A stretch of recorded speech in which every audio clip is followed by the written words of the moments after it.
Rail world کے معزز دوستوں، میں ماجد ملک اور آپ تمام دیکھنے اور سننے والوں کو السلام علیکم۔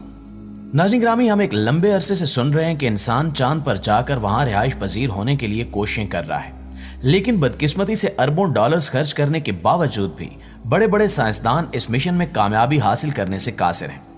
یہاں یہ سوال پیدا ہوتا ہے کہ آخر کیا وجہ ہے کہ انسان اب تک وہاں رہنے کے قابل نہیں ہوا، اور ابھی حال ہی میں سائنسدانوں نے چاند پر ایسا کون سا خزانہ ڈھونڈا ہے جس کی بنا پر وہ یہ دعویٰ کر رہے ہیں کہ اب ہم آسانی سے چاند پر رہائش اختیار کر سکتے ہیں۔ ناظرین گرامی، بے شک آکسیجن جانداروں کی بقا کے لیے بہت زیادہ ضروری ہے۔ ہم کھائے پیے بغیر تو شاید زندہ رہ لیں، لیکن آکسیجن کے بغیر شاید چند سیکنڈ بھی زندہ رہنا ناممکن ہے۔ یہ آکسیجن ہی ہے جو جانداروں کو لاکھوں کروڑوں سالوں سے زمین پر آباد رکھے ہوئے ہے۔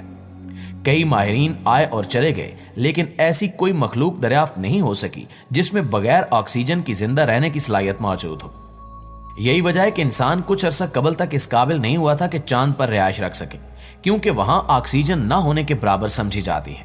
لیکن ابھی حال ہی میں سائنسدانوں نے چاند پر بھاری مقدار میں آکسیجن ڈھونڈ نکالی ہے، جسے وہ انسانی تاریخ کا سب سے بڑا خزانہ قرار دے رہے ہیں، اور ان کا دعویٰ ہے کہ اب انسان بآسانی چاند پر منتقل ہو سکتے ہیں۔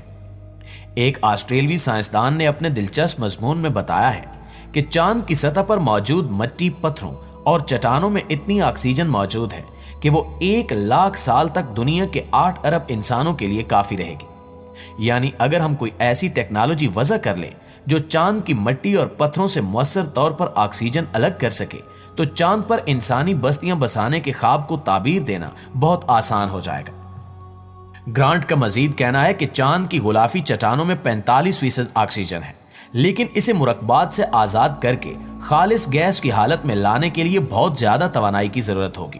تاہم اگر کسی طرح سے چاند پر اس توانائی کا بندوبست کر لیا جائے، یا کوئی ایسا طریقہ ایجاد کیا جائے کہ جس سے کم توانائی خرچ کر کے معدنیات سے خالص آکسیجن گیس الگ کی جا سکے، تو چاند پر انسانی رہائش کے لیے آکسیجن کا کوئی مسئلہ نہیں ہوگا۔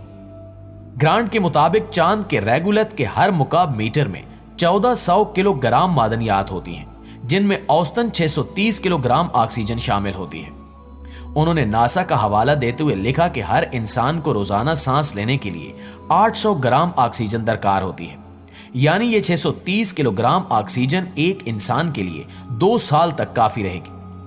گرانٹ نے حساب لگایا ہے کہ اگر پورے چاند کی سطح پر صرف 10 میٹر گہرائی تک کھدائی کر کے ریگولت نکالی جائے اور اس سے آکسیجن بنائی جائے، تو اس کی مقدار اتنی زیادہ ہوگی کہ 8 ارب انسانوں کے لیے 1,00,000 سال تک کافی رہے گی۔ مطلب یہ کہ چاند پر انسانی بستیاں بسائی جا سکتی ہیں، اور وہاں رہنے والے انسانوں کے لیے درکار تمام آکسیجن بھی چاند کی سطح پر موجود ریگولت کی معمولی مقدار سے حاصل کی جا سکے گی۔ البتہ اس کے لیے ہمیں آج کے مقابلے میں کہیں زیادہ ترقی یافتہ ٹیکنالوجی درکار ہوگی۔ ناظرین گرامی، اسی سلسلے میں ناسا ایک مرد اور عورت کو بھیجنے کی تیاری کر رہا ہے۔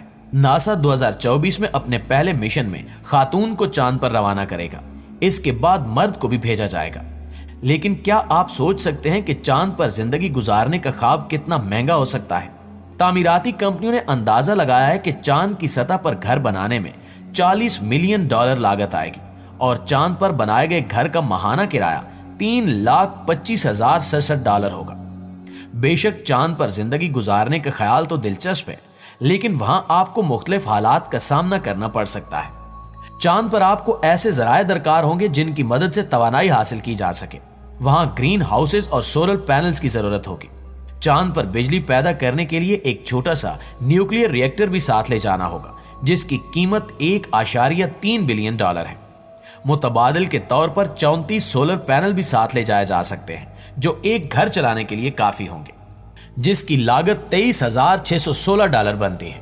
جبکہ چاند پر رہائش اختیار کرنے سے قبل وہاں رہنے اور سبزیاں اگانے کے طریقے بھی سیکھنے ہوں گے، اور چاند پر 7 گھروں میں 28 لوگوں کو 1100 کلو خوراک اگانی ہوگی۔ اس کے علاوہ خوراک اگانے اور دیگر کاموں کے لیے قابل استعمال 4 افراد پر مشتمل ایک گھر کو سال میں 5.9 ٹن پانی درکار ہوگا۔ خیال رہے کہ ناسا کا کہنا ہے کہ چاند کے جس حصے پر سورج کی روشنی پڑتی ہے وہاں پانی تو ہے، لیکن وہ گلا بانی کے لیے قابل استعمال نہیں ہے۔